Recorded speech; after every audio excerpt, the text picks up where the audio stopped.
요즘 정말 화제라 그래요. 신라면 볶음면. 신라면 볶음면 이게 출시된 지 3주도 안 됐는데 무려 1000만 개가 넘게 팔렸다고. 1000만 개요? 드셔보셨어요?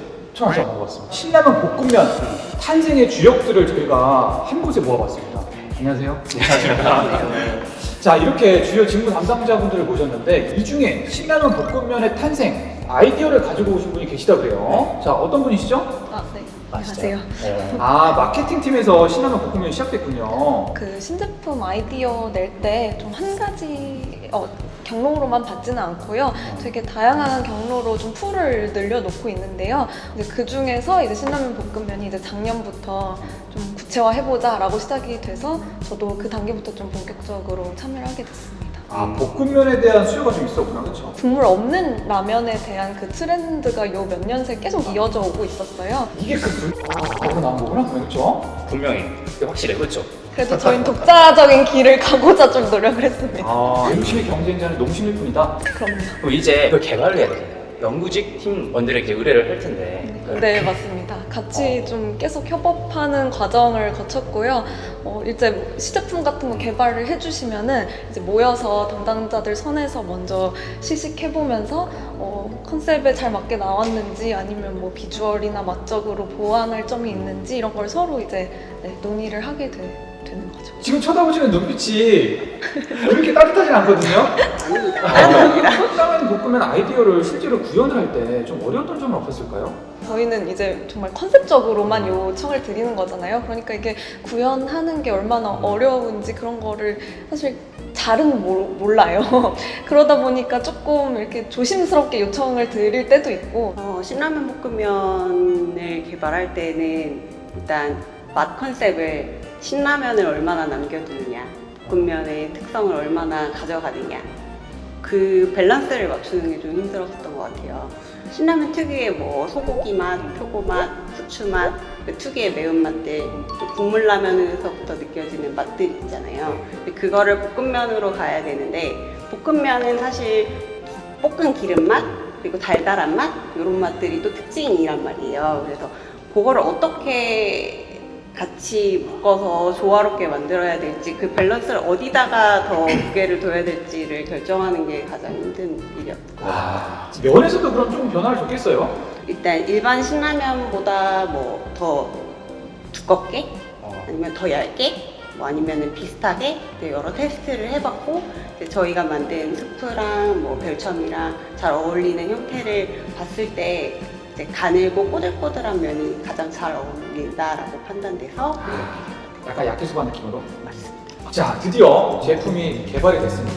그 다음에 이걸 이제 생산을 해야 되잖아요. 생산! 네. 혹시 문제는 없었나요? 어느 신제품이나 이제 마찬가지인데 설비에 과연 적합한 건지, 이러한 스푸드를 사용해서 우리가 정해진 속도의 제품을 생산할 수 있느냐, 그런 것도 검토를 해야 되고, 신규 원료들이 우리가 자동화된 설비에 과연 적용을 할 수 있는 그런 특성을 가진 원료들이냐, 그런 것들을 데이터적으로 판단을 하고, 신라면 볶음면 같은 경우는 이제 기존에 했던 면 중에 가장 얇은 면인데, 또 이러한 다른 특성을 가진 또 제품들을 생산하려면 설비에 투자가 들어가야 됩니다. 한 개 라인에서 생산하는 건 아니에요. 여러 개 공장, 여러 개 라인에서 동시에 생산을 하기 때문에 그 여러 라인에 있는 그러한 생산되는 제품의 품질을 또 표준화를 또 해야 되거든요. 그러한 과정에서 좀 시간 소요나 이런 노력들이 좀 많이 들어갔어요. 그리고 얘가 또 이제 특이한 게 신라면 모양의 어묵이 하나 들어가 있거든요. 봤어요. 동그라미. 신라면 볶음면의 아이덴티티 되게 중요한 역할을 사실 하고 있거든요. 이러한 자재들을 사용할 때, 저희가 생산할 때 파손되거나 이런 것도 안 되잖아요. 또 왠지 또 이제 신자가 들어가면 저희 오너분들이 이제 쓰시는 성이다. 네, 그러니까 이게 왠지 부서지면은 저도 부서질 것 같고 이런 또 프레이크 관리도 좀 철저히 관리해왔습니다. 그럼 그건 누가 아이디어였어요? 저희 별첨 개발팀에서 계속 진짜요? 해오던 아이템인데 드디어 적용이 된 거죠. 이야, 신라면 볶음면 아무튼 연구개발팀들의 그 어떤 피똥이 살아있는 이걸 이제 팔아야 되는 거는 영업 쪽의 몫인데 신제품은 항상 어려운 것 같습니다. 실제로 영업사원들이 이 신제품을 넣기는 뭐 저도 그렇지만 많은 분들이 좀 어려운 부분 중에 하나일 것 같아요. 기존에 들어가 있던 제품을 빼서 넣어야 되는 경우도 생기고, 농심 제품 중에 뭘 뺐죠? 예전에 이제 나왔던 드레싱 모듈 3주 만에 1000만 개 판매량 이거 정도면 대박인가요? 대박이죠. 판매하시면서 그런 좀 감이 왔었나요? 이거 대박이다. 저희가 항상 그 출시 전에 시식을 좀 해봐요. 먹어봤는데 이번에 신화볶음면 확실히 맛있었어요. 옆에 이 개발팀에서 굉장히 흡족한 있었어요.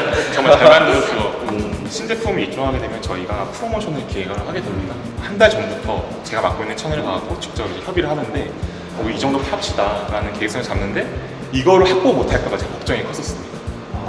계획 수량은 뭐 2,000개를 팔자 했는데 2,000개만큼의 이제 수량을 저희가 못 받을까봐 예, 회사에서 예, 그럴 정도로 초기에 반응이 너무 핫하고 지금도 지금 그런 핫한 분위기가 이어지고 있습니다. 어쨌든 신제품이 나오잖아요. 그러면 이제 마케팅팀 외에 다른 부서에게 엄청난 부담이 될 것 같아요. 마케팅이 미숙하나 그러진 않으세요? 그럴 때는 살짝 좀 어렵긴 하지만 그래도 향후에 제가 밥 먹고 살아야 될 회사이기 때문에 이 회사가 성장을 하려면은 이슈몰이 상품이 나와야 저희도 이제 계속 밥 먹고 살 수 있기 때문에 계속 잘 만들어줬으면 좋겠습니다. 저희는 이제 사실은 최근에는 그래도 좀 창의적이고 약간 입장적인 그런 제품들이 이제 많이 출시가 되고 있어요. 그래서 되게 긍정적으로 보고는 있지만 한편으로는 그런 창의성이 사실은 생산에 좀 걸림돌이 될 수가 있거든요. 예를 들어 이 제품만은 만드는 저희가 아니라 여러 개 제품들을 많이 생산을 해야 되는 이제 작품 라인이기 때문에 또 거기에 대한 어떤 투자 이런 것들에 대한 사실 고민이 좀 많고 이런 얘기 되는 거 이게 잘 팔리면 이제 상관이 없는데 조금마다 많아버리면 투자하는 것들이 이제 사실 고민을 많이 하지만 그래도 이제 요즘 이런 창의적인 제품들 또 이런 것들이 계속 하셔야 되기 때문에 저도 지원하도록 하겠습니다. 저 별 5개를 누가 준 거죠? 저희가 자체적으로 그렇죠. 셰프님들이 근데 실제로 평가를 해주신 거예요. 그래서 셰프님들한테도 저희 제품 한번 드셔보시게 드리고 실제로 저렇게 평가를 좀 해주셔가지고 저희가 좀 활용해서 홍보 활동을 진행을 했었습니다. 라면은 깨 뜨거운 분자, 신라면 볶으면 만드시고 나서 잘 되니까 각자의 소감이 있을 것 같거든요. 일단 딱 출시했을 때는 진짜 좀 설레기도 하고 긴장도 되고 그렇더라고요. 그 신라면 브랜드가 아무래도 장수 브랜드잖아요. 좀 이런 확장 제품을 통해서 약간 이런 도전도 하고 있다. 조금 영한 이미지를 좀 가져올 수 있는 것 같아서 좀 개인적으로 네, 좀 감사하고 재밌게 네, 진행했었습니다. 생산으로서도 뭔가 일조했다는 거 그런 거에 대한 뿌듯함이 있습니다. 저는 어떻게 보면 이 볶음면 타입이 이제 경쟁사에서는 이제 핫한 제품이다 보니까 우리 농심에서도 이런 볶음면 타입을 통해서 그 시장의 점유율을 좀 갖고 왔으면 좋겠다라는 생각을 했었는데 오랜 수건이 좀 해소되는 그런 제품이라서 좀 애증이 갑니다. 제가 입사를 해서 제품을 많이는 아니지만 그래도 개발을 해서 출시를 했잖아요. 많이 떠나보낸 친구들이 있거든요. 안 된 친구들도 있어서 제 자식 같은 제품인데 이렇게 사장되거나 이러면 되게 마음이 아프거든요. 근데 이 신라볶음면 같은 경우에는 잘 되니까 기쁘죠. 오래오래 잘 살아남아서 저희가 그 먹고 살 수 있는 동력이 됐으면 좋겠습니다. 자, 아무튼 오늘은 우리가 먹어보기만 했던 이 라면의 탄생 비연 한번 들어봤어요. 근데 저희가 오늘 영상을 찍었던 이유가 새로운 이제 채용이 시작된다고 해요. 거의 역대급 채용이라고 들었어요.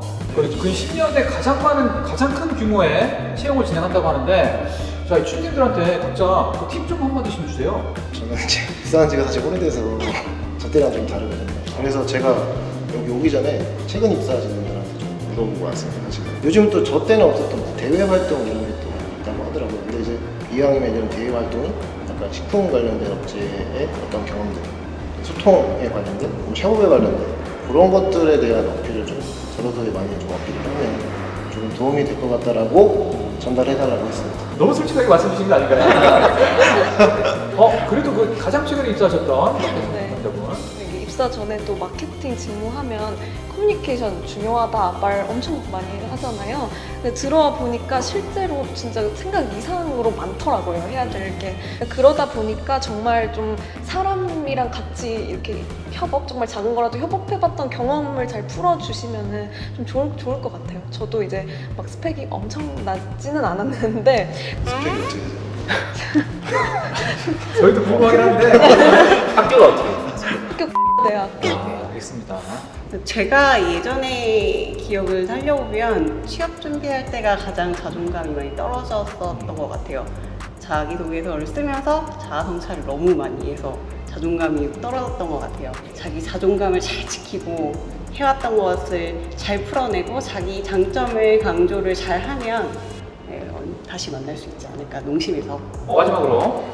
우선 저는 그때 기억으로 생각하면 막막하고 힘들었는데 지나고 보니까 그것 때문에 제가 성장을 했더라고요. 그래갖고 지금의 순간들이 이제 어떻게 보면 나중에는 성장 동력이 될 거다.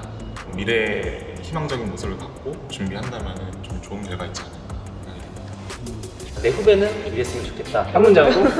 식품 외에 좀 관심사가 많은 사람이 오면 도움이 많이 될 것 같아요. 맡겨진 제품을 정말 사랑해주고 책임감을 가지고 일을 할 수 있는 후배분이 좋을 것 같습니다. 같이 성장할 수 있는 후배가 왔으면 좋겠습니다. 또 후배가 왔으면 좋겠다기보다는 조금 좀 편하게 좀 입사를 좀 하겠습니다. 제가 도와드리겠습니다. 욕심으로 오세요.